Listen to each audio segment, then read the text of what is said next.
وزارت تندرستی تاجیکستان شام 14 فوریه خبر داد که در طی دو شبانه روز آخر در کشور باز 7 مورد سرایت شهروندان به ویروس نو کووید 19 ثبت شده.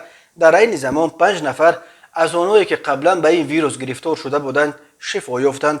بر اساس آمار وزارت تندرستی تا شام 14 فوریه در تاجیکستان در شرایط خانه و بیمارستان 17 نفر از کرونا ویروس تبابت می گرفتند. در اول ماه فوریه شماره چنین بیماران تا 80 نفر گفته می شد. بنا به آمار رسمی وزارت از آغاز پاندمی تا شام 14 فوریه شماره عمومی گرفتار شدگان به کرونا ویروس در تاجیکستان به 17382 نفر رسیده.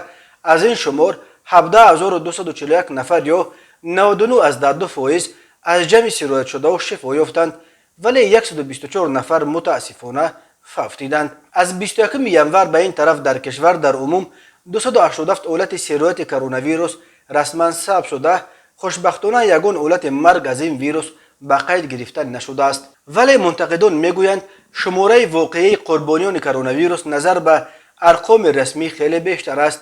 هنوز سال 2020 در شبکه‌های اجتماعی روی خط بیش از 400 شهروند تاجیکستان نشر شده بود که گفته میشد به علت کرونا ویروس وفات کردند. همین طور ده‌ها تن از زادگان تاجیکستان در کشورهای دیگر اساساً در روسیه قربانی کرونا ویروس شدند.